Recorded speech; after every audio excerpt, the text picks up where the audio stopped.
Bien, pues de nueva cuenta, muy buenas tardes a todos. Bienvenidos al ciclo de conferencias correspondiente al mes de septiembre en su cuarta conferencia del mes. Muchísimas gracias a los que ya se conectaron. Les vamos a pedir que conserven el micrófono en silencio y al final de la exposición de nuestra del día de hoy haremos un espacio de preguntas y respuestas.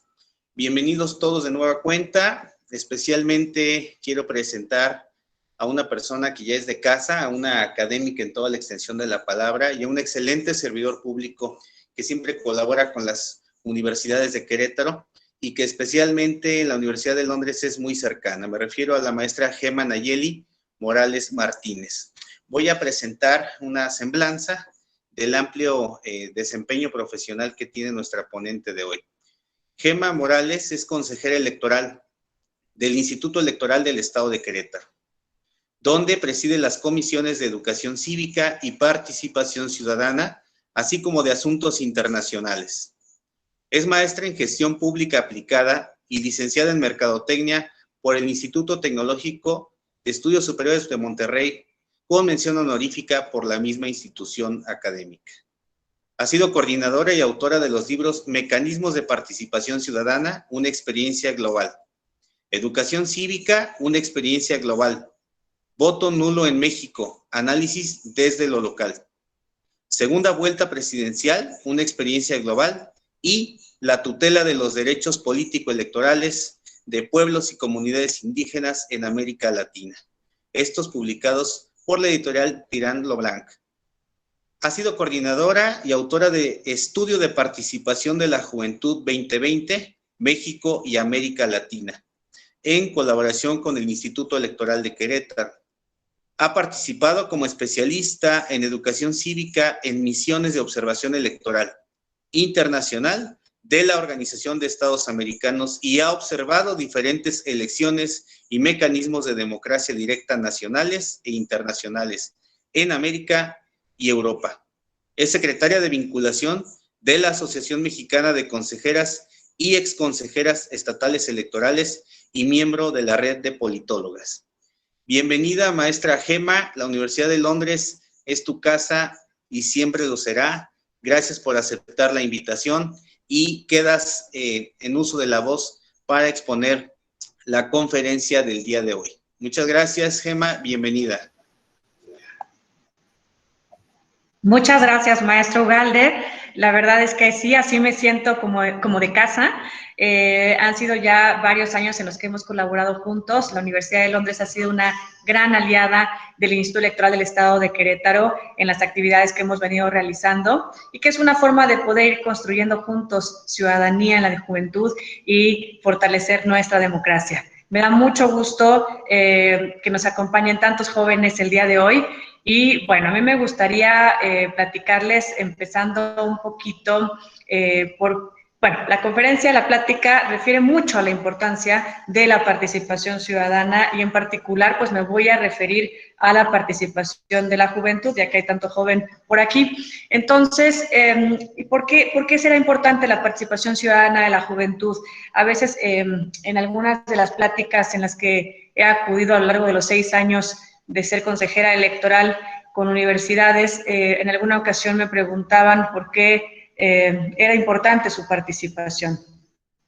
Ahorita les voy a enseñar algunas cifras, nada más para conocer de entrada el tamaño de lo que refiere el segmento poblacional de la juventud en México y ustedes mismos me van a decir si es importante o no la participación de la juventud.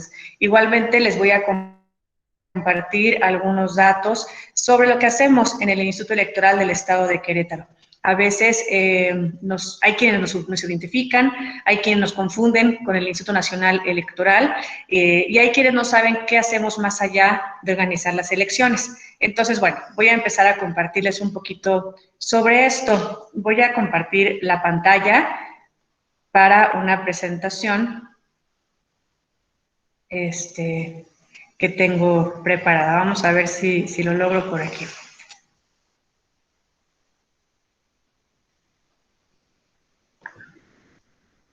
Bueno, creo que ya estoy compartiendo. Sí, a ver. Bien.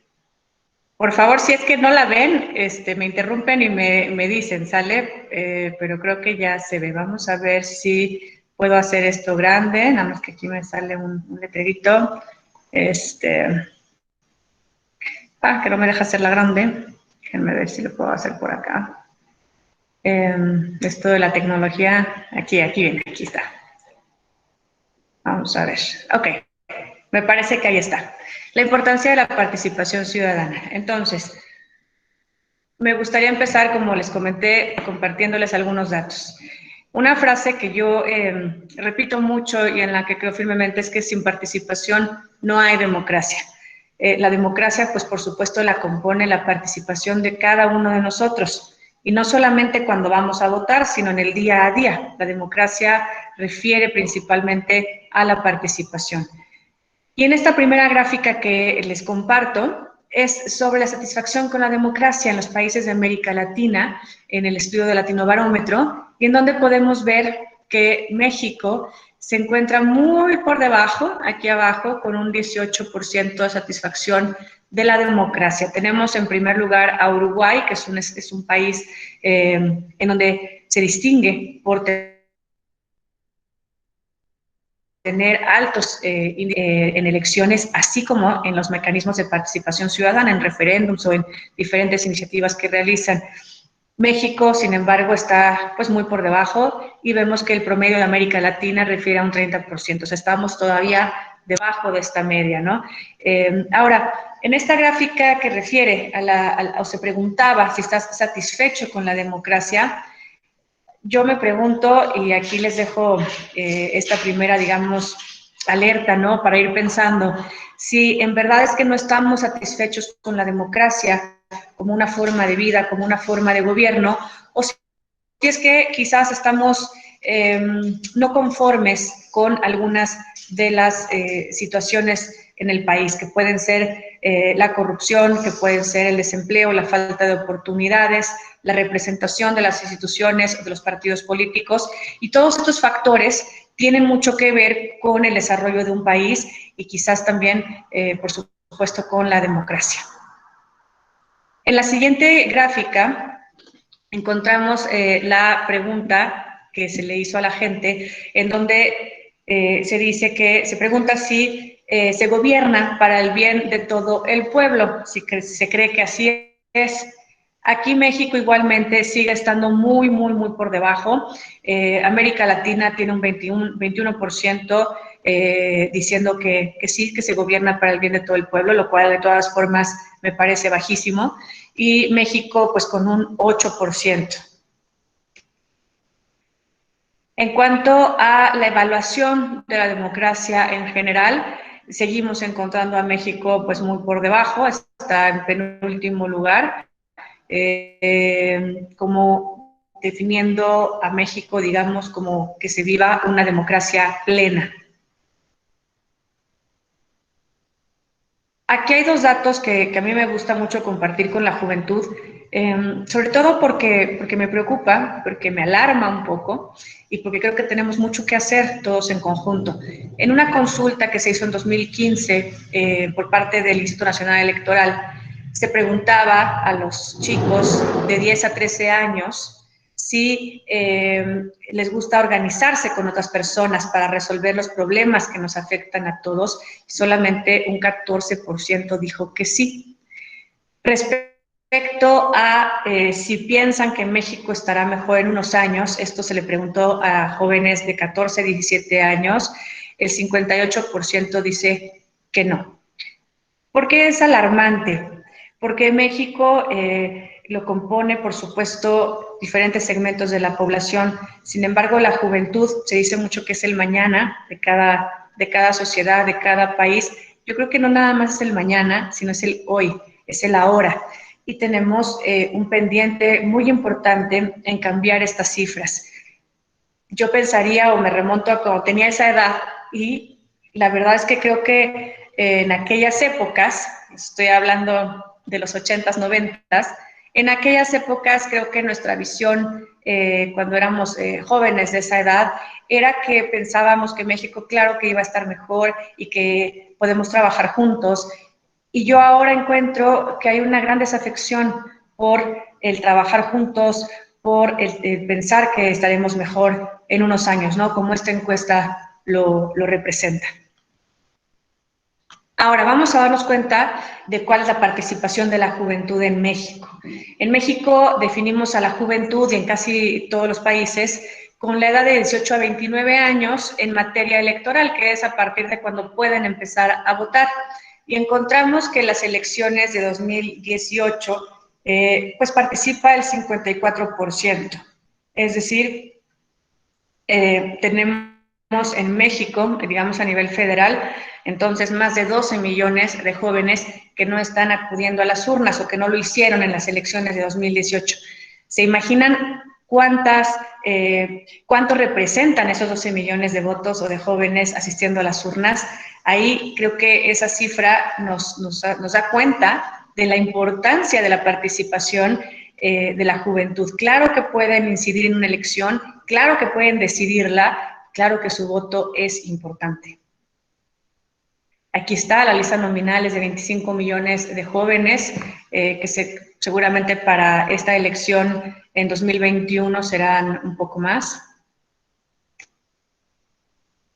Y bueno, más o menos en representación, el 54% de la lista nominal es de mujeres y el 45% de hombres. Entonces, bueno, también aquí vemos que las mujeres tenemos un gran potencial en cuanto a la definición, es un 9% aproximadamente de diferencia en cuanto a la definición de lo que pueden ser los resultados de unas elecciones. Bien. Ahora en Querétaro no difiere mucho, ¿no? del aspecto federal. Tenemos que las mujeres siguen siendo mayoría con un 55% y que la lista nominal de jóvenes en México en 2018 era de 484,210 jóvenes. Sin embargo, también encontramos que, bueno, la participación es... la participación que encontramos igual ronda el 50, bueno, somos un poquito más arriba de la media en Querétaro, so tenemos una participación mayor. Sin embargo, los jóvenes no son precisamente el segmento que más acuda, es de los que menos acude a votar. Entonces, también ronda la participación de la juventud en un 50%. Entonces, igualmente tenemos 252,000 jóvenes que no están ejerciendo su derecho al voto. Ahora bien, ¿qué hacemos los institutos electorales locales, además de organizar las elecciones? En cada entidad federativa existe un instituto electoral, como en Querétaro, el estatal de Querétaro, y tenemos también al Instituto Nacional Electoral. ¿Cuál es la diferencia principal entre estas dos instituciones? Somos, digamos, hermanas, institutos hermanos, en donde nos complementamos, en donde cuando ustedes van a votar, encuentran la casilla, ¿no? Normalmente, por ejemplo, es una escuela, supongamos que es el patio de una escuela, y van a encontrar las casillas. A quienes ya han ido a votar seguramente lo recordarán, y a quienes vayan por primera vez, bueno, pues esto es lo que encontrarán. Llegan a una casilla, a un establecimiento en donde ustedes van a recibir las boletas por las cuales pueden votar en esa elección. Es, por ejemplo, en 2021, que ya vienen las elecciones para el próximo 6 de junio en las 32 entidades federativas, tendremos que les van a entregar las boletas, que son las elecciones en Querétaro, por ejemplo, de gubernatura, ayuntamientos y diputaciones locales. Entonces, ustedes reciben esas 3 boletas. En el caso de 2018, por ejemplo, además recibían la de presidente de la República y también las de diputaciones y senadurías federales.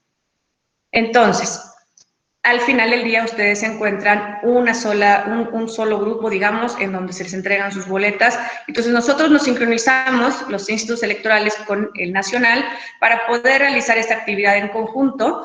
Cada quien al final se reparte, digamos, sus urnas, sus cajas, en donde contamos los votos, en donde son ciudadanos los que cuentan los votos correspondiente a cada elección. Entonces, al final pareciera que es una sola, es una elección que le llamamos concurrente, porque participan ambas instituciones. Pero ¿qué más hacemos además de organizar las elecciones? Una parte importantísima que nos corresponde y que es un mandato constitucional es fortalecer la cultura cívico-democrática a través de actividades de educación cívica en las entidades federativas.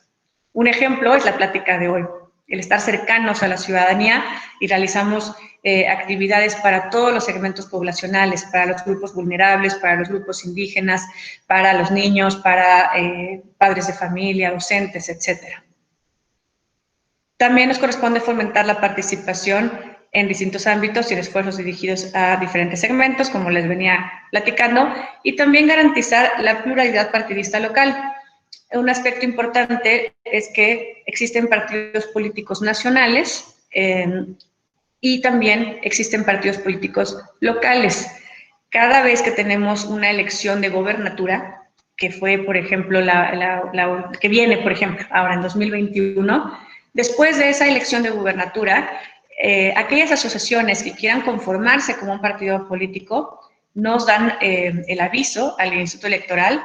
Nosotros sacamos una convocatoria para ello y tenemos todo el año posterior a la elección, que sería 2022, es cuando vamos a recibir estas peticiones y estaremos dando fe de que cumplan con los requisitos, que cumplan con las asambleas en donde se sustenta el respaldo ciudadano para poder ser, donde garantizan, digamos, que tienen un apoyo de la ciudadanía para conformarse como un partido político. Es así como, por ejemplo, para la elección de 2018, tuvimos dos partidos políticos locales en Querétaro. Uno fue Querétaro Independiente y otro fue Convergencia. Ellos tuvieron derecho a participar en la elección pasada, fueron los que lo lograron, digamos, eran 5 asociaciones las que lo solicitaban, 2 lo lograron, y de esas 2 que participan en las elecciones, entonces deben de cumplir con el 3% de la votación para poder permanecer como partido político. Si no lo logran alcanzar ese 3%, entonces dejan de ser un partido político, cosa que le sucedió al partido Convergencia y no así al partido Querétaro Independiente, que aún es un partido político local. Entonces, en Querétaro ahorita tenemos un partido local. Bueno, ahorita, entonces, no, déjenme ver el tiempo, okay, que luego me suelto platicando. Bueno, entonces esto es parte de las actividades que realizamos los institutos electorales locales cuando no hay elecciones. Ahorita, por ejemplo, Querétaro está por iniciar el proceso electoral en octubre, y aunque a veces nosotros, como digamos los ciudadanos, a veces empezamos a escuchar sobre las elecciones cuando empiezan las campañas o las precampañas, pero los institutos electorales locales empezamos mucho antes a preparar la elección. Aunque vamos a iniciar en octubre, vamos a dar inicio oficial al proceso electoral, nosotros ya llevamos meses, ahorita ya llevamos meses trabajando en ello, en tener todo listo, los lineamientos actualizados y completos, así como convocatorias. Sacamos convocatorias y lineamientos sobre paridad de género, sobre candidaturas independientes. Ahorita mismo, por ejemplo, está abierta una convocatoria para conformar los consejos distritales y municipales que establecemos durante el proceso electoral. Tenemos consejos distritales y municipales que el objetivo principal es que estén cercanos a la ciudadanía, se sitúan en diferentes municipios del estado y lo conforman ciudadanos. La convocatoria es para consejeros locales y consejeras locales, así como para secretarios y secretarias técnicas de estos consejos.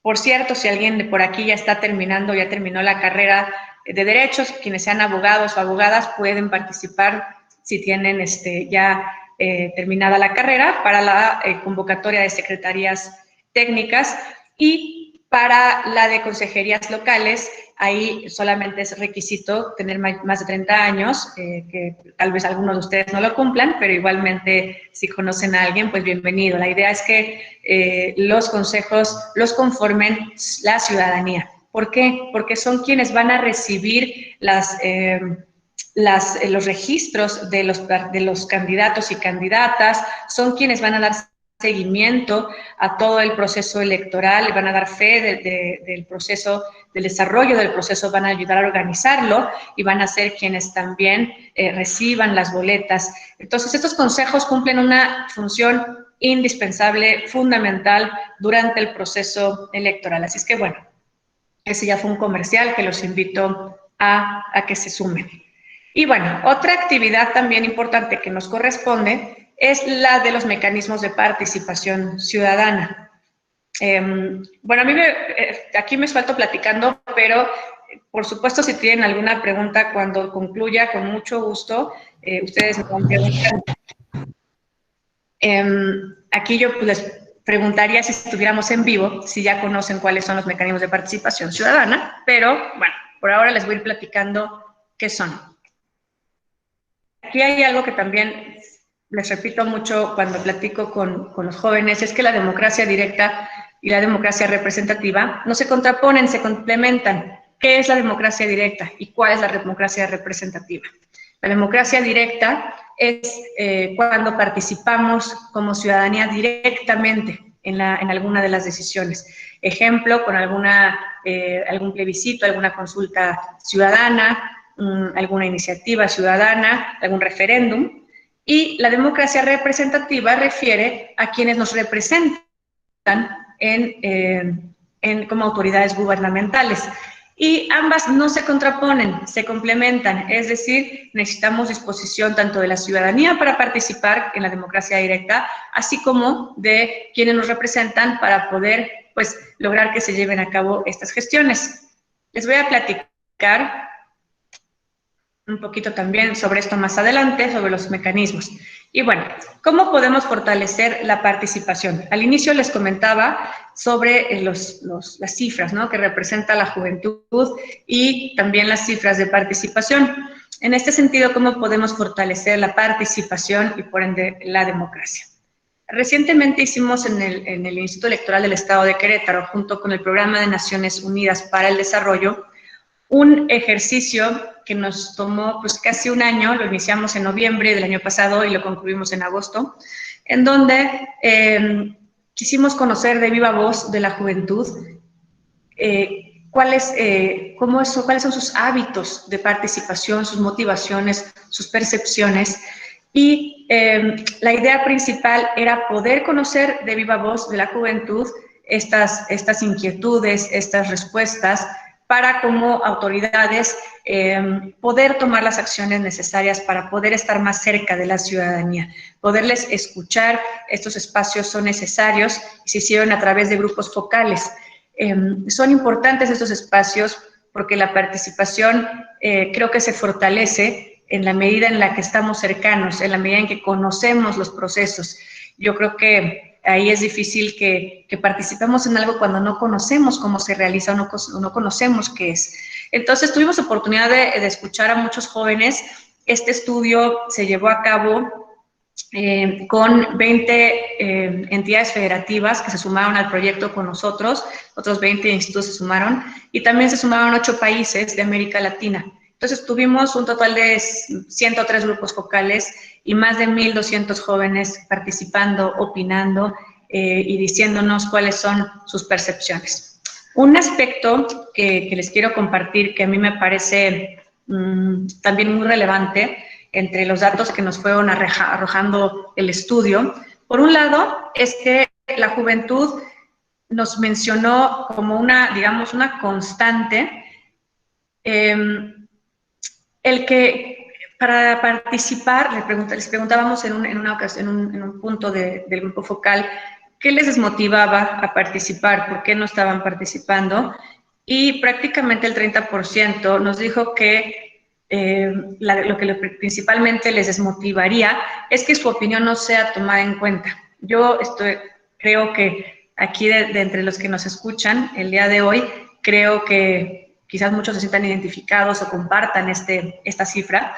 Igualmente, otro punto importante, casi un 24% mencionaba que le desmotiva que su participación no provoque cambios. Y claro que, pues, es totalmente un desmotivante, ¿no? El que no se nos tome en cuenta. Otro punto que también nos deja ver lo mucho que hay por hacer, que hay por hacer como instituciones, como sociedad. Es el que en una pregunta que les decíamos que cómo manifestaban su inconformidad social, el 50% nos decía que en las redes sociales, pero un 30% nos dice que no hace nada al respecto. Entonces, esto nos da cuenta de la importancia de tener espacios en donde la juventud pueda expresarse y pueda manifestar su inconformidad. ¿Por qué les comparto estos datos? Que, bueno, ya no los... Quería compartirles la otra pantalla, pero creo que se me va a complicar mucho donde están gráficas. Pero se las platico igual, porque es importante compartírselos. Porque este ejercicio que hicimos creo que es un punto de partida en el cual nos arrojó muchísimos datos más, en donde nos va a permitir trabajar en mejorar nuestra comunicación, en mejorar los espacios de inclusión con la juventud y, por supuesto, además nos puede servir para mejorar pues con los demás segmentos de la población. Fue sumamente enriquecedor escuchar a la juventud, pero sobre todo también nos dimos cuenta de algo muy importante. A veces nos dicen que la juventud, si no participa, entonces es que hay apatía. Yo creo que la juventud no es apática. Yo vi en esos grupos focales una gran participación, un gran debate en muchos de ellos, de esos grupos focales, las opiniones vertidas. Creo que lo que hace falta es brindar los espacios, brindar las oportunidades, pero también importante que la ciudadanía pues se muestre dispuesta a participar, porque juntos es como podemos lograr los cambios. Y bueno, ¿cómo podemos fortalecer entonces la participación y por ende la democracia?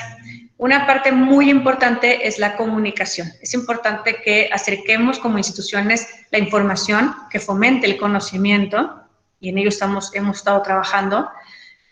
Inclusión, invitar a diferentes grupos de la sociedad a formar parte del conocimiento y la comunicación como replicadores, digamos, de información a través de alianzas estratégicas. Una alianza estratégica importantísima que tenemos nosotros, por supuesto, y un ejemplo, es la que tenemos con la Universidad de Londres. La transparencia. Tenemos que ser claros con la información y dejarla de manera muy accesible, que no sea información, cuando entremos, por ejemplo, al sitio del Instituto Electoral del Estado de Querétaro, pues que esté todo fácil de encontrar, que sea claro, que esté bien organizado y que no entremos y simplemente con entrar ya se nos quiten las ganas de buscar la información. ¿Cómo ser parte de algo si no se tiene conocimiento sobre este tema, ¿no? Sobre un tema? Es por ello que necesitamos estar fortaleciendo la comunicación, la inclusión y la transparencia. Ahora bien, lo que les platicaba hace un momento sobre los mecanismos de participación ciudadana. Algo que también a veces me sorprende cuando platico con jóvenes es que cuando les pregunto que quiénes conocen qué son los mecanismos de participación ciudadana, algunos tienen una idea, otros tantos, por ejemplo, si les pregunto si conocen que hay una ley de participación ciudadana en Querétaro y si la conocen, y miren que es pequeña, no es muy grande, comprende 5 mecanismos de participación ciudadana. Son muy pocas las personas, los jóvenes, que me dicen que sí la conocen. Creo que esto es una parte importante de las pláticas en las que participamos, pero sobre todo que debería de incluirse más en las clases, y no solamente para los alumnos de Derecho, sino también para cualquier estudiante. Creo que es importante compartir y conocer cómo podemos participar más allá de las elecciones. Bueno, aquí es lo que les platicaba también hace un momento, que es la democracia directa. Es cuando las personas, los electores, deciden sin representantes ni intermediarios sobre asuntos que les afectan en su entorno, en su vida diaria, de una manera trascendente. Así, de hecho, lo enmarca también la ley. De los mecanismos de participación ciudadana en México, ahorita les voy a dar unos ejemplos. Y sobre todo también les voy a compartir otro dato importante que nos resultó del estudio que les estaba platicando hace un momento. Cuando les preguntamos en las 20 estados de la República que participaron y les preguntamos si conocían los mecanismos de participación ciudadana, en un promedio un 60% nos dijo que no, lo que les dije hace rato, solo un 40% dijo sí conocerlos. Sin embargo, al preguntarles si participarían en la votación de algún mecanismo de participación ciudadana, ya sea a nivel estatal o municipal, el 86% dijo que sí. Y también les preguntamos, si existiera algún tema público de tu interés, ¿te gustaría solicitar una petición de consulta popular en tu municipio o estado? El 90% dijo que sí. Es decir, la juventud sí tiene ganas de participar, pero es importante, como les mencionaba, acercar las herramientas y el conocimiento que les permita realizarlo. En México, por ejemplo, la situación actual de las leyes de participación ciudadana, en un estudio que me dediqué a hacer hace un par de años, en donde analizamos las leyes de participación ciudadana de los 32 entidades federativas, que por cierto un estado no la tiene, otro lo contempla un poco en su código electoral, pero en realidad son 30 los que sí lo tienen. Y el referéndum y el plebiscito son, digamos, como el primer lugar en cuanto a que casi todos lo incluyen en su normatividad, y le siguen la iniciativa popular, la consulta popular y la audiencia pública. Sin embargo, para poder solicitar un plebiscito, digamos que como ciudadanos, pongamos el ejemplo de que yo como ciudadana quisiera solicitar un plebiscito, ¿no? ¿Qué es un plebiscito? El plebiscito es algo que puedo poner a consideración de la ciudadanía sobre un tema trascendental en la vida, en la vida diaria, y que no solamente me afecta a mí, sino a todos en conjunto.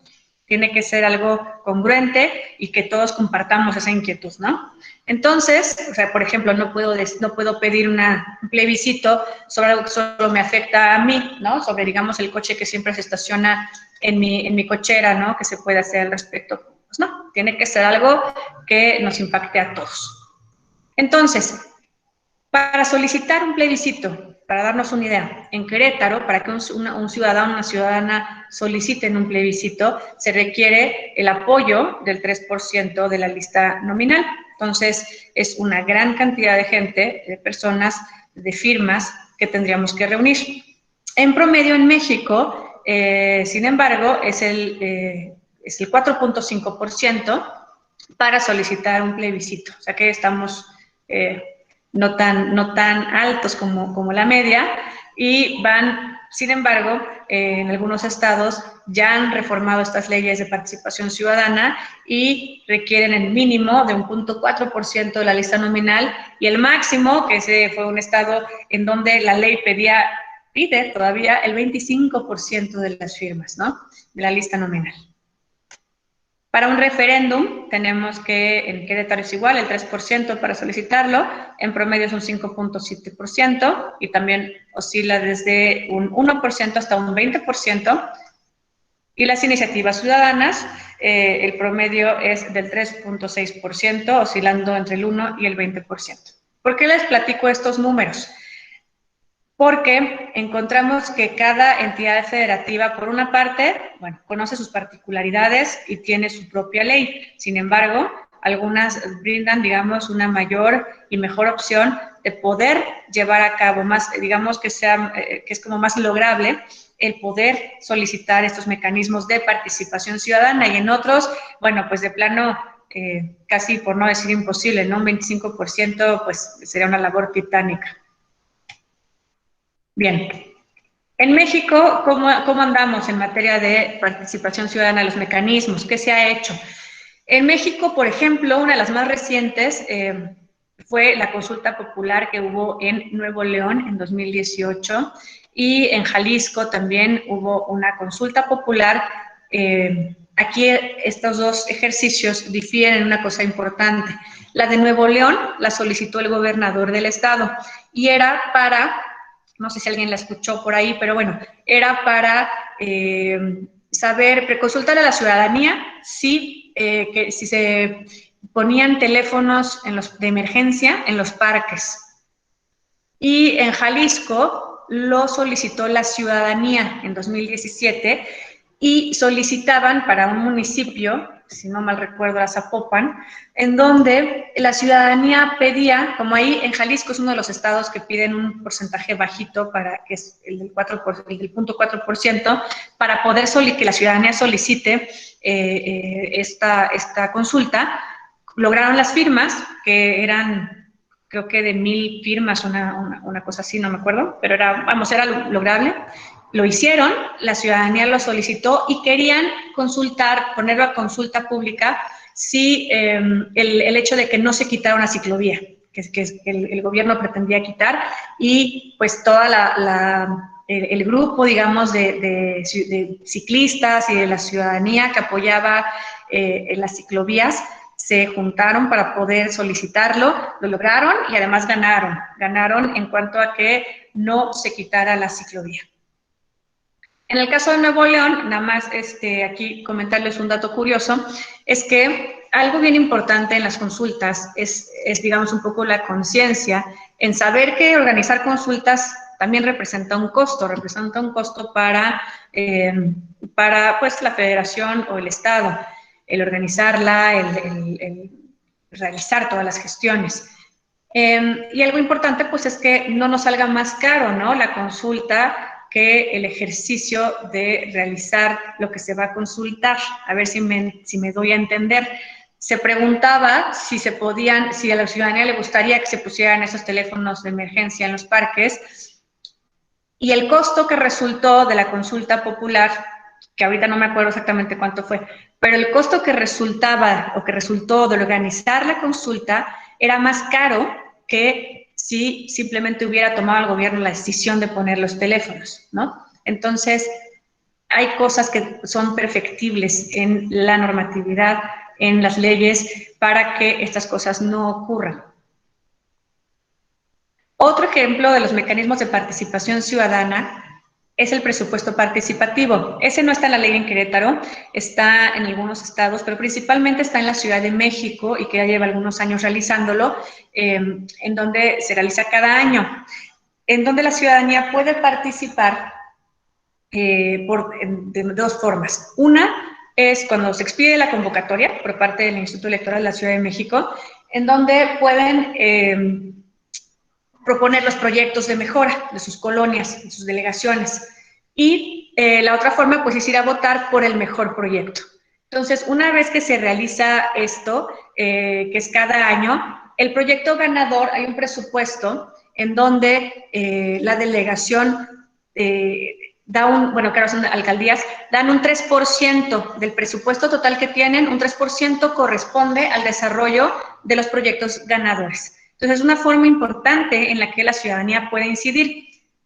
Algo importante observar es que participa solamente, escasamente llegan al 4% de participación que acude a votar por estos proyectos. Entonces, si bien hace falta también pues los gobernantes tengan la disposición de que se lleven a cabo estos ejercicios, pues también es importante que la ciudadanía aproveche estos momentos y esas oportunidades para mejorar sus alcaldías, sus colonias, y poder incidir, ¿no?, en las decisiones.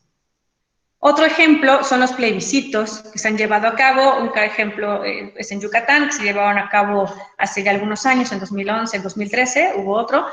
Y en Querétaro tuvimos el primero, en Querétaro fue en el año 2016, hace 4 años, no sé si alguien sea del Marqués por aquí o si lo haya escuchado. Tuvimos un plebiscito en donde nos lo solicitó el Ayuntamiento del Marqués y querían poner a consulta si la ciudadanía estaba de acuerdo en que se concesionara el servicio de recolección de basura. Entonces, bueno, ahorita más adelante les voy a explicar un poquito más de este plebiscito. Pero bueno, son pocos, digamos, los ejemplos que puedo mencionar sobre los mecanismos que se han realizado en México, y en otros países hay una gran cantidad de mecanismos realizados. Entonces, nosotros en México estamos todavía, como se dice por ahí, pues como en pañales, ¿no?, en este respecto.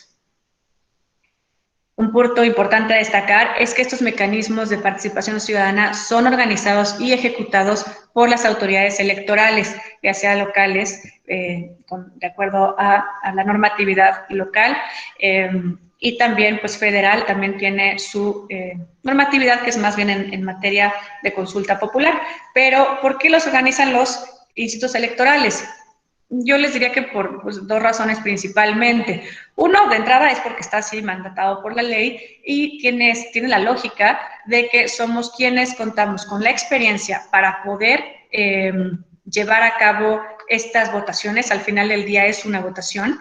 Y bueno, pues también porque, perdón, estaba revisando un mensaje que pensé que era de ustedes. Y la otra es porque también podemos dotar de esta certeza, de esta legalidad y transparencia y objetividad. Es decir, es como si organizamos, si alguien de ustedes organiza una rifa, ¿no? De su bici, por ejemplo, y ustedes la organizan y ustedes cuentan los votos. Entonces, eso es lo que no da certeza, no da transparencia, no da objetividad. Entonces, por eso es que los organismos electorales estamos diseñados para ello, para realizar estos ejercicios. El que les comentaba hace un rato es el de Querétaro, en la consulta ciudadana que se realizó, que fue el plebiscito. Aquí es parte de la publicidad que hicimos, que fue extensa, en donde nos encontramos, en primer punto, que era importante explicarle de inicio a la gente qué era un plebiscito, qué era lo que iba a suceder. Es lo que les comentaba hace un momento, es que hace falta mucho más conocimiento, ¿no? Que se imparta mucho más conocimiento a este respecto, y tuvimos que empezar desde ahí, ¿no? Otro aspecto fue que lo hicimos a través de la urna electrónica, que nos compartió el Instituto de Jalisco, que ya tienen experiencia en este tema, y bueno, pues lo llevamos a cabo.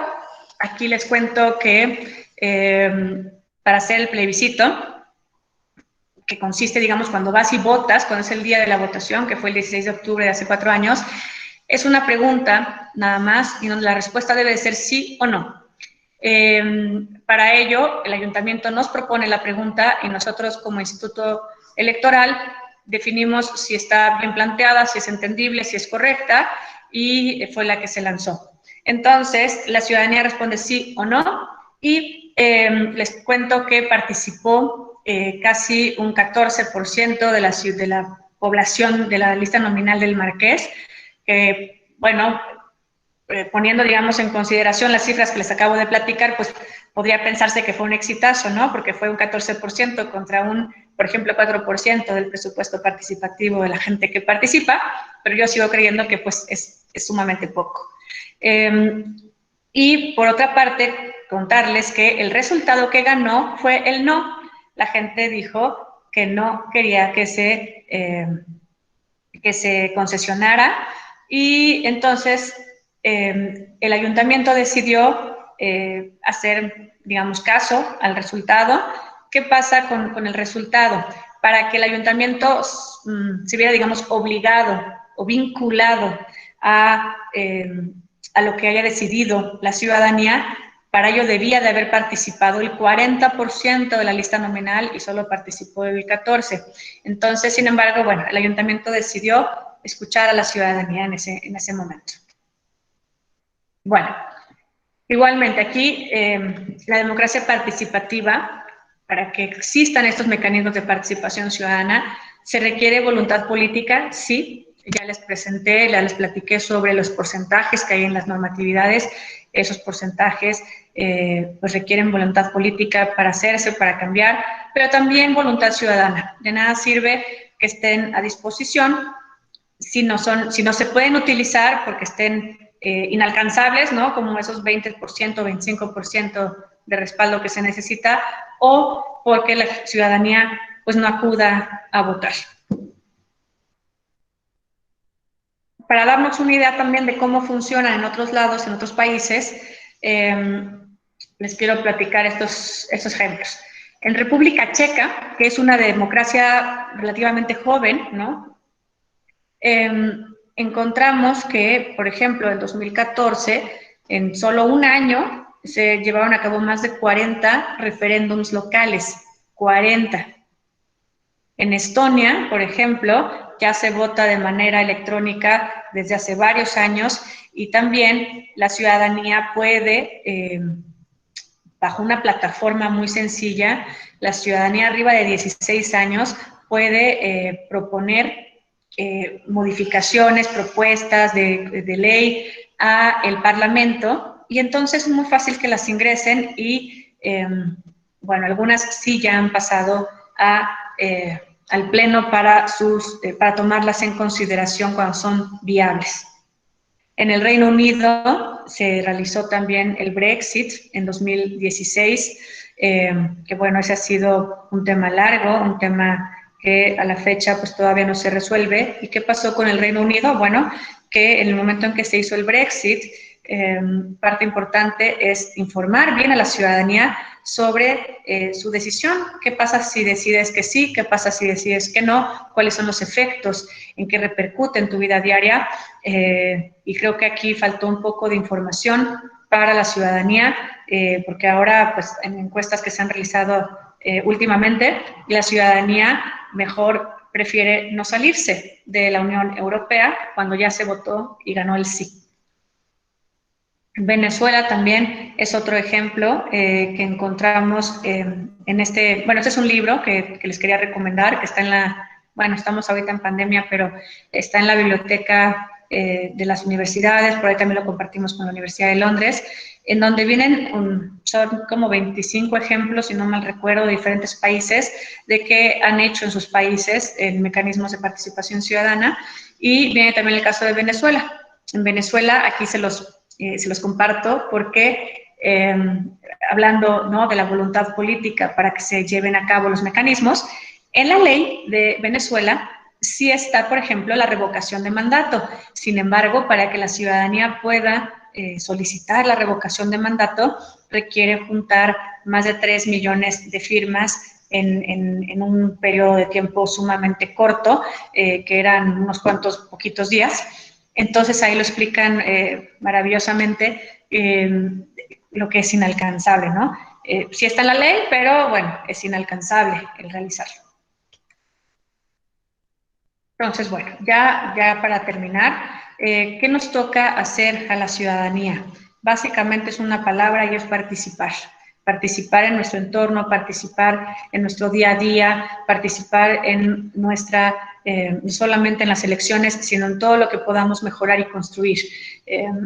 Creo que si todas y todos tuviéramos esto en mente o esta palabra fija en nosotros, la situación de cada estado, de cada colonia, de cada municipio iría cambiando si todos decidiéramos participar. Pero la participación también requiere ser responsable.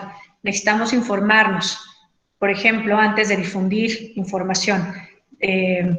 Para combatir las famosas fake news o la desinformación hay que informarnos. O sea, si vamos a participar, vamos a informarnos. Participar con un mayor involucramiento en todo lo que nos rodea y ser un agente de cambio, no dejarle a los demás que decidan por nosotros, no dejar el rumbo del país, del Estado en unas cuantas personas, sino hacer la diferencia nosotros mismos. Ya vieron ustedes qué porcentaje representan, cuántos jóvenes son y si pueden o no hacer los cambios. Algunas actividades que les sugiero o que les comparto de las que hemos hecho en el instituto, por ejemplo, está para conocer más sobre temas de democracia y elecciones, está el magazine electoral, que aquí, bueno, se me olvidó quitarle este papelito de primer aniversario, ya tenemos más de 2 años con la revista. Aquí está el link que se los comparto, es en la página del instituto, con nada más poniendo el diagonal magazine electoral. Es una revista que está diseñada, pensada, es para jóvenes principalmente, por supuesto para toda la sociedad, pero está diseñada para ustedes. La idea es que aquí es una revista trimestral, que la pueden ver en cualquier dispositivo, y cada número contiene aproximadamente 9 artículos, en donde nos comparten la experiencia de qué hacen en otros países en materia de democracia, de elecciones, de derechos humanos, y dice, hay una experiencia global. ¿Por qué? Porque participan expertos y expertas de diferentes países. Entonces es enriquecedor conocer qué hacen en otros países y qué podemos también aprender, ¿no?, de ellos. El Foro Internacional de Democracia y Elecciones, que recientemente tuvimos ya la 3ª edición, fue el año pasado, que hacemos en conjunto con universidades y que, por supuesto, la Universidad de Londres es, como decíamos, una gran aliada y hemos hecho muchos trabajos en conjunto como el foro. Aquí también es en donde pues participan muchos ponentes de diferentes países y nos comparten sus experiencias en materia de democracia y elecciones. Y un proyecto que tuvimos en la elección pasada y que seguramente tendremos algo similar en esta elección es el de Portavoz. Fue un programa en donde invitamos a sumarse a la sociedad, sobre todo a la juventud, estuvimos en las universidades, en donde nosotros les compartíamos una infografía, una imagen cada semana a su WhatsApp y ustedes ayudaban a replicarla, los jóvenes o la sociedad. La idea es, pues, por una parte, sumarse a informar responsablemente, recibiendo la información del proceso electoral, además de conocer más sobre el proceso electoral y poder combatir la desinformación. Si trabajamos todos juntos como sociedad es mucho más fácil lograrlo. Entonces, bueno, ya más adelante estaremos compartiendo las actividades que realizaremos para trabajar en conjunto y que todos seamos parte de este proceso electoral que viene. Y bueno, otro trabajo que me gustaría también recomendarles es sobre el voto nulo en México. Es un estudio que hicimos con los resultados del proceso electoral de 2018. Ahí nos dimos cuenta, si se acuerdan que les estaba platicando hace rato, de cuando se crean los partidos locales. Bueno, pues cuando terminó la elección de 2018, y tenemos una estadística, ¿no?, sobre el voto nulo, normalmente se hace.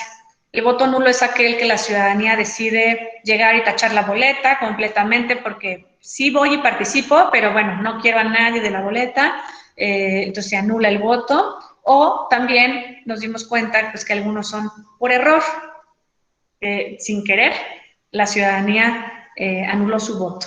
Entonces, en una estadística que estábamos viendo un día, refería a que el 4.5% de los votos fueron nulos en Querétaro, se anularon.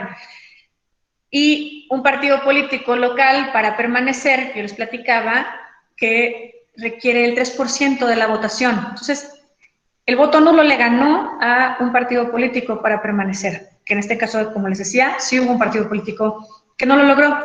Entonces, es un porcentaje alto, muy alto, el 4.5%, y digamos que por cualquiera de las causas que sea, pues no es lo ideal, ¿no? Si fue porque no les parece o no están conformes con ninguna de las opciones, eso nos dice que hay muchísimo que trabajar, eso por parte de las candidaturas y los partidos políticos, pero también si es porque no lo anularon por error, pues también nos corresponde a nosotros trabajar más para informar mejor.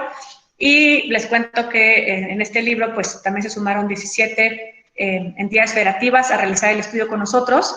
Y bueno, básicamente, no quiero ser como el spoiler del resultado, pero sí les cuento que, bueno, este libro está descargable en la página del instituto, y les cuento que un 48% lo anula por intencional, pero el 41% lo anula por error, por falta de entendimiento en las coaliciones. Entonces, ahí nos queda mucho por hacer a nosotros para informar correctamente, pero también a cada ciudadano y ciudadana en informarse más y mejor.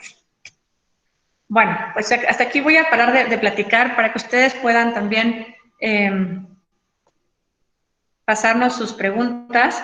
Voy a ver si aquí creo que ya dejé de compartir, lo estoy intentando.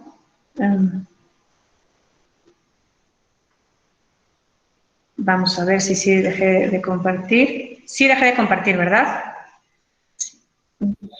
Ya está, maestra Gemma, ya está. Listo. Perfecto. Bien, pues, entonces, bueno. Como dice, excelente. Y ahora nada más, si alguien quiere hacer uso de la voz para hacer alguna pregunta o algún comentario, adelante.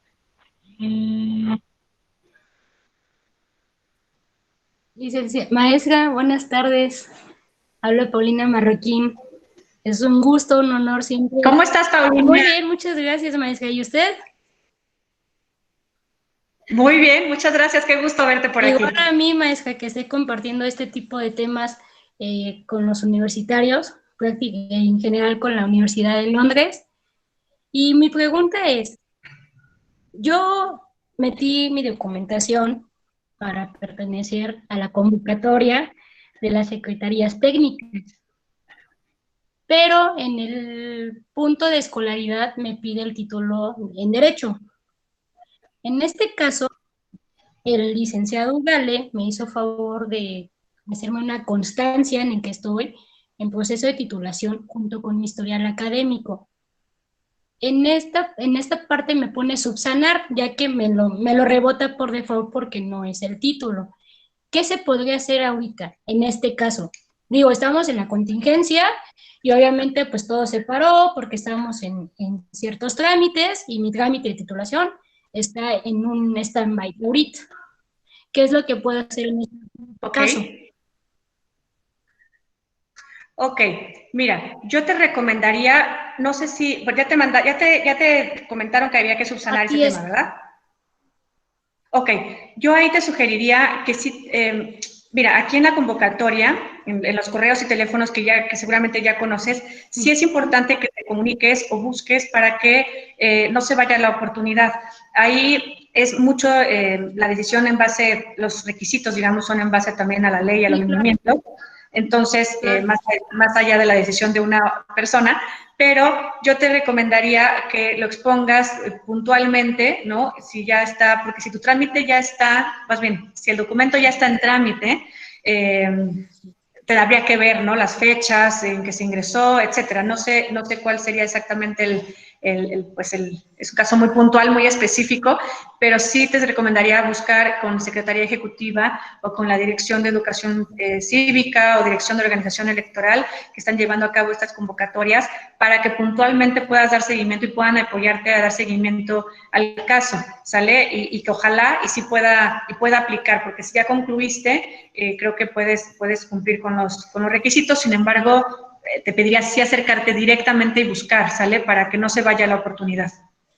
Sí, claro, aparte, digo, el haber compartido un año en el instituto y que me dieran la oportunidad de tomar el diplomado en Derecho Electoral y tomar los cursos en materia electoral por el Tribunal de la Federación y cursos que ustedes dieron, creo que también nosotros como ciudadanos, no solamente yo que tuve el contacto con ustedes, ¿no? Directamente, sino por aparte también, pues meternos un poquito más a lo que es la participación, ¿no? Como usted lo comenta, son convocatorias que el Instituto, tanto el electoral del Estado como el Instituto Nacional, hacen para que nosotros tengamos la participación dentro y sepamos cómo es el estar atrás de las elecciones y cómo es estar dentro de las elecciones.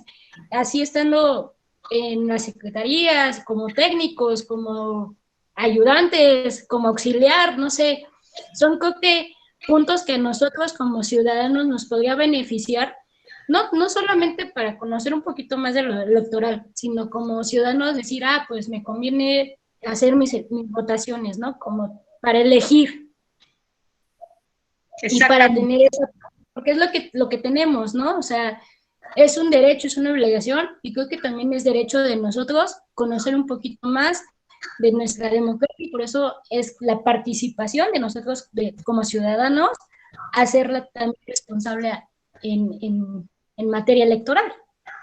Exactamente, como mencionábamos incluso hace rato, es que precisamente quienes integran los consejos son las personas más cercanas en los municipios, en los distritos, a fin de poder dar seguimiento a las elecciones. Son quienes organizan la ciudadanía, las elecciones, por eso esta convocatoria es para la ciudadanía. Entonces, Paulina, ojalá sea posible. Estoy segura que te podrán apoyar, ya incluso tú conoces a muchos, es muy fácil la comunicación, la verdad, para quienes no los conozcan también. Entonces, ojalá que se pueda lograr. Seguramente nos estaremos viendo, maestra. Muchas gracias por esta plática, esta charla que nos da, como siempre, tanto en los foros internacionales, como en los cursos, como en este tipo de talleres. Creo que siempre es llevarme para mí, en lo personal, un buen sabor de boca de toda la materia electoral y un abrazo desde la distancia, sabe cuánto la aprecio y espero verla pronto. Muchas gracias, Paulina. Va un abrazo de vuelta también fuerte. Muchas gracias. Gracias, bye. Listo. ¿Alguien más tiene alguna duda, pregunta? A ver, por acá. No, buenas tardes, maestra Gema. Me presento con usted, soy la licenciada Daniela Hernández, soy asistente de dirección ejecutiva de la Universidad de Londres, propiamente la asistente del maestro José Antonio Galde Guerrero. Y bueno, de mi parte quisiera agradecerle su valiosa participación. Yo la verdad le digo en confianza, estaba esperando que llegara el día de su ponencia porque me llamó muchísimo la atención. Entonces yo ya estaba así de ojalá ya llegue el día, y hoy desde la mañana que me acordé dije, hoy sí ya toca la conferencia. He tenido oportunidad de escucharla también, sobre todo en el Foro Internacional de Democracia y Elecciones, ya en 3 ocasiones. Las primeras veces pues en el Tecnológico de Monterrey pudimos ahí reunirnos, y bueno, este año trabajamos con el tema de la pandemia pues a distancia, pero también estuve aquí conectada escuchándolos, y pues siempre muy atenta de las actividades que transmite. Creo que sí nos llega a todos los escuchas, todos van a coincidir conmigo, yo creo, en esta parte, que sí nos transmite la idea. Por ejemplo, ahorita, como adolescentes, como personas jóvenes, pues nos quedamos pensantes que hay que participar, que hay que involucrarnos, y ese es el tema que hoy nos ocupa, y la verdad es que sí, tiene razón en algo que mencionó. El instituto hace esa parte de estar vigilando y de estar haciendo actividades para que los adolescentes y los jóvenes se involucren más día a día. De hecho, las gráficas que ahorita nos estuvo poniendo, me doy cuenta de toda esta parte de que sí tenemos que preocuparnos, de que tenemos que acercarnos a votar. Y qué bueno que haya estos programas, que haya estas conferencias, que nos hagan esa cordial invitación y que nazca el interés sobre todo, ¿no? Y creo que esa parte se ha logrado de manera muy satisfactoria. Entonces, pues no me queda más que decirle a nombre de la universidad y en lo personal, pues muchísimas gracias y felicidades. Muchísimas gracias, Daniela. Gracias por tu participación, por seguir en los foros, que la verdad es que creo que nos dejan mucho aprendizaje. Muchas gracias. Buenas tardes. Hola, buenas tardes, Josefina. ¿Cómo le va, consejera? Yo le voy a leer lo que escribí. Yo creí que alguien que estuviera organizando iba a leer los comentarios. Le puse: buenas tardes, consejera, su servidora Josefina Mesa Espinosa, alumna de la Facultad de Derecho de la Universidad de Londres. Quiero felicitarle por lo comprometida con su agenda. La he visto trabajar incansablemente. Y luego ya hago otro comentario. A mí me preocupa, aunque ya no soy joven, que el uso del lenguaje incluyente y no sexista siga siendo una gran deuda, al igual que la transversalización de la perspectiva de género y de derechos humanos, ya que las universidades siguen graduando profesionales del derecho sin ellas. Y termino con una frase: la democracia será paritaria o no será. Muchísimas gracias, felicidades, consejera. Josefina, muchas gracias. Gracias porque siempre también ha sido parte importante de la participación activa y gran aliada también del instituto. Y coincido contigo, una parte de empezar a hacer el cambio y a visibilizar la importancia de la mujer, de la paridad de género, es con detalles tan pequeños y tan simples como el lenguaje incluyente. En el instituto hemos estado también trabajando mucho para poder tener un lenguaje incluyente. Lo hemos propuesto también en la reforma de ley, en la reforma electoral. Y bueno, son pasos que venimos dando y que todos como sociedad tenemos que ir dando juntos. Muchas gracias, Josefina, por tus palabras, y gracias por siempre estar también presente. ¿Alguien consejera más? Adelante, Alma. Muy buenas tardes, consejera. Qué gusto de verdad escucharla. Creo que es un tema muy importante, sobre todo para los jóvenes, la parte de la participación. Yo siempre he dicho que la democracia no solamente es ir a votar, ¿no? Es uno de los pequeños pasos que construye este gran camino que lleva la democracia. Quisiera preguntarle, creo que nunca habíamos estado en una situación de pandemia, o al menos yo tengo muy poco tiempo viviendo y nunca me había tocado una pandemia a este nivel. Y nos enfrentamos, creo que a retos que no teníamos previsto, ¿no? A un cambio virtual, a una adaptación a una nueva modalidad. Mi pregunta sería la siguiente: ¿cómo se adaptaría el proceso de la democracia, un proceso de elecciones, a esta modalidad virtual? Gracias, Alma. Una importante pregunta y un tema muy importante. A ver, la democracia no puede detenerse. Nadie de nosotros, creo que de los que estamos aquí reunidos ahorita, hemos vivido una situación como la pandemia que, bueno, que aqueja al mundo entero, ¿no? Sin embargo, tenemos que seguir trabajando, adaptándonos a esta nueva normalidad y seguir construyendo la democracia. En ese sentido, algunas elecciones hemos podido ver que se han aplazado. Un caso claro es en México, que fueron las elecciones de Coahuila y de Hidalgo, que estaban pensadas para junio y que se van a llevar a cabo el próximo 18 de octubre. Se tuvieron que aplazar pues, para saber en qué condiciones poderlas llevar a cabo, cómo irlas trabajando y poder darles el curso pertinente. Para ello también hay que estar pues informándonos, preparándonos. Hemos conocido ya de varias elecciones que se han venido dando en estos tiempos de pandemia, en otros países también, en donde conocemos ya las formas, digamos, en que han venido trabajando. Un caso, por ejemplo, muy destacable es el de Corea del Sur, que fue uno de los primeros países que llevó a cabo las elecciones en tiempos de pandemia, en el mes de mayo.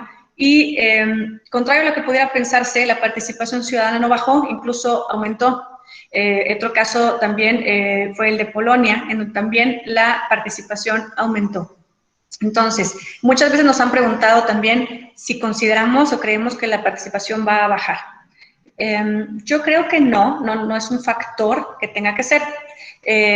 Tenemos que aprender a vivir de esta forma en tanto no haya una solución, ¿no? Por parte de la Organización Mundial de Salud, pero de la misma manera en que también acudimos a hacer algunas gestiones, como por ejemplo ir al súper o algunas cuestiones en la vida cotidiana de cada uno de nosotros, pues igualmente será el llamado para acudir a las urnas.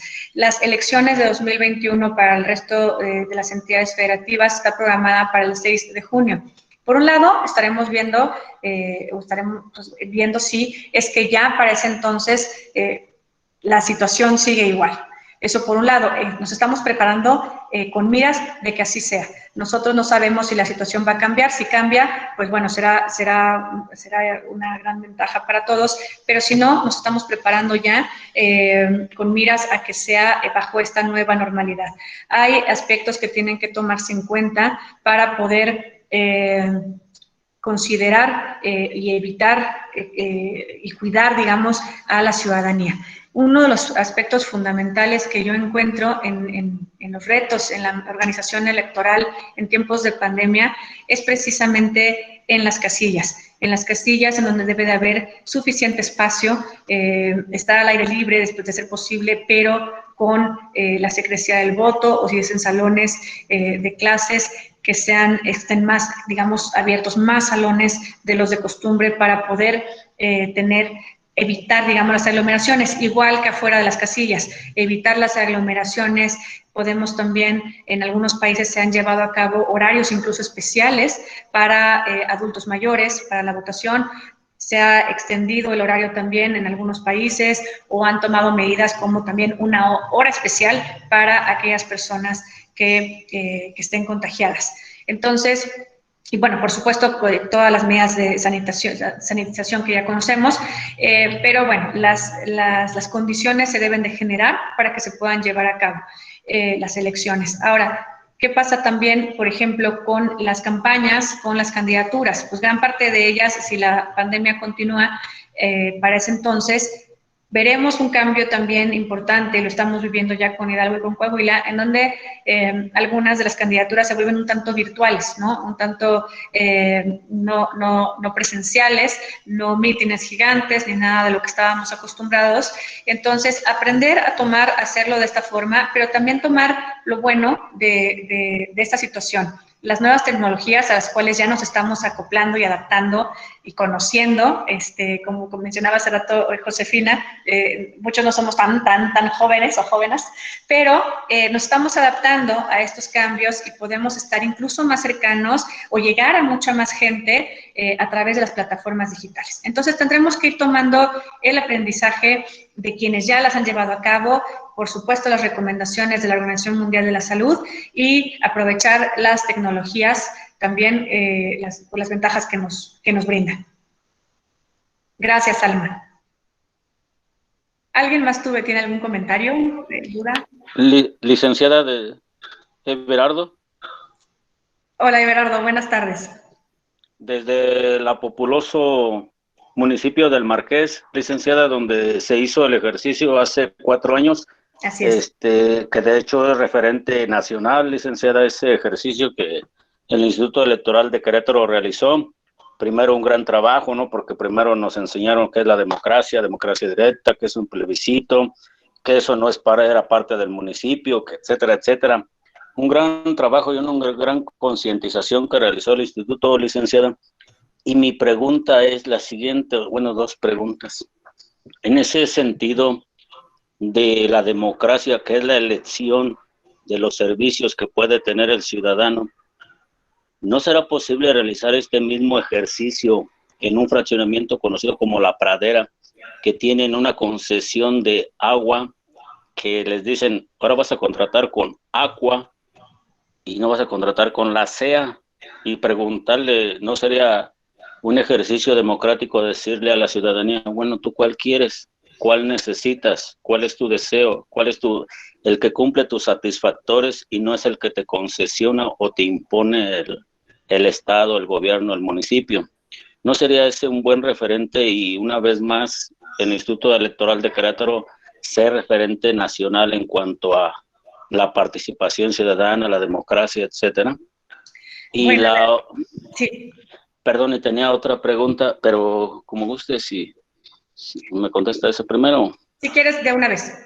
Ok. Y la otra es, me parece que tenían urnas electrónicas ya como las de Jalisco, no sé si eran ya parte del Instituto Electoral de Querétaro, pero en ese sentido de democracia directa y participación ciudadana en la juventud, ¿no será posible que el Instituto Electoral, igual también de Querétaro, en ese ejercicio, con urnas electrónicas, conforme a una colaboración de, pongamos, una universidad, se haga la sociedad de alumnos de X universidad y esas mismas tabletas electrónicas en esa misma participación, incentivar esa participación democrática que tanta falta hace a la juventud, porque si no hay mucha participación, un 20, 30% según las gráficas que nos mostró, nos habla que no hay la juventud como que directamente participe, sino que está muy desangelada,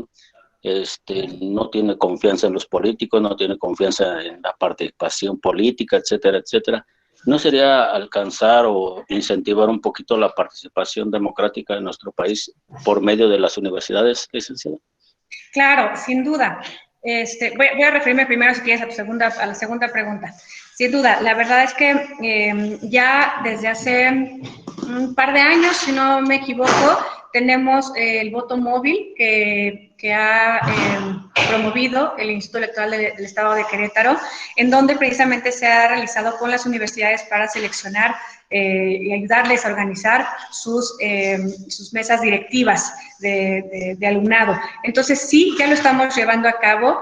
Bueno, que ahorita me viene a la mente, es que también en el voto que tendremos en este proceso electoral, el voto en el extranjero, para quienes radican en el extranjero, que por primera vez podrán votar los queretanos y queretanas desde el extranjero, el INE también ya realizó las pruebas, los simulacros, y estará llevando a cabo la votación, ya sea por medio postal o por el voto por internet. Entonces, sí se están dando pasos. Creo que también el hecho de vivir en esta pandemia nos está llevando a que ya, si bien, como te comentaba, ya hay algunos ejercicios que se han venido realizando, creo que cada vez nos irá llevando más a analizar las nuevas tecnologías para implementarlas en elecciones y poder, pues, tomar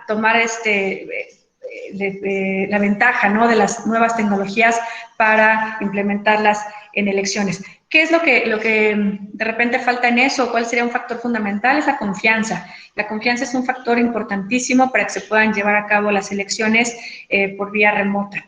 Entonces, bueno, vamos a tener que trabajar también juntos como ciudadanía para que esto se pueda llevar a cabo y conocer más, saber que este tipo de elecciones por internet son auditadas, entonces, bueno, para poder tener las certezas, ¿no?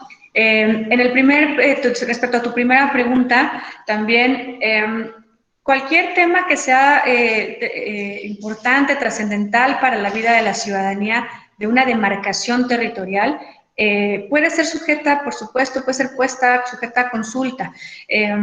Ya tenemos ahí y sabemos que la ciudadanía puede solicitarlo, no nada más el ayuntamiento o no nada más las autoridades, sino también la ciudadanía.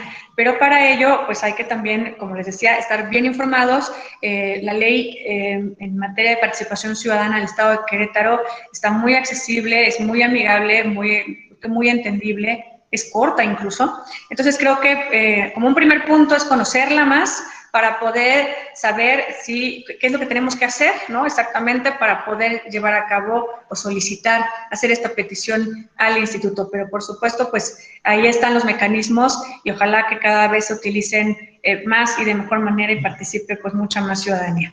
Muchas gracias, Everardo, por acompañarnos y por tu participación.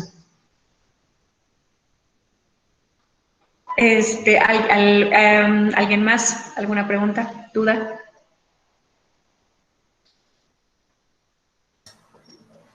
Licenciada, buenas tardes. Hola, buenas tardes. Soy Jorge. Jorge, ya te vi. Jorge. No, pues nada más para comentarle que me pareció muy interesante su tema, ya que yo soy pues estudiante de la Universidad de Londres de Derecho, y pues la verdad me pareció muy interesante para nosotros los jóvenes que apenas estamos empezando en este ámbito de pues las elecciones y todo eso. Pues la verdad me pareció muy bien, muy interesante su plática. Muchas gracias, Jorge. Gracias. La verdad es que el simple hecho de asistir a una plática, informarnos más, es un gran paso en lo que representa nuestra participación en la construcción de la democracia. Muchas gracias, Jorge. Sí, y una pregunta más, ¿cuál es su nombre? ¿Perdón? ¿Su nombre? Soy Gema Morales. Gracias. Gracias. ¿Alguien más? ¿Alguna otra pregunta o duda?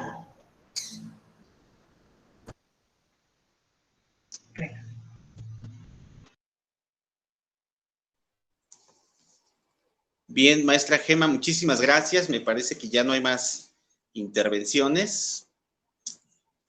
Y pues ya escuchaste las opiniones de algunos de nuestros estudiantes y algunos de nuestros colaboradores. Muchísimas gracias, maestra Gema. Como siempre, es un gusto escucharte, verte, y ojalá que pronto que superemos estas dificultades, pues vengas de nueva cuenta a la Universidad de Londres y que nos sigan invitando a colaborar con el Instituto Electoral del Estado de Querétaro, que siempre, pero especialmente con la gestión del presidente y de ustedes como consejeros, ha sido cada vez más intensa esta participación y que siempre hemos tratado de estar ahí a la altura de lo que ustedes necesitan para sumar esfuerzos. Muchísimas gracias. Al contrario, maestro Ugalde, de verdad que en el instituto estamos, y el presidente, su servidora y todos los consejeros y todo el instituto muy agradecidos siempre por el espacio que nos brindan para estar cercanos a los jóvenes, a los ciudadanos. Gracias por siempre mostrar el interés y el apoyo para trabajar en conjunto, y bueno, pues vendrán más colaboraciones juntos seguramente. Muchas gracias por la invitación y gracias a todas y a todos quienes nos acompañaron en este día. Gracias, maestra. Gracias a todos por conectarse, por estar atentos a estas conferencias. El próximo miércoles los esperamos también a la consejera. Nos acompañará el maestro Armando Vadillo del Segundo Tribunal Colegiado de Circuito para seguir actualizándonos en estos temas. Muchas gracias, maestra Gema. Gracias a todos ustedes. Buenas tardes. Gracias.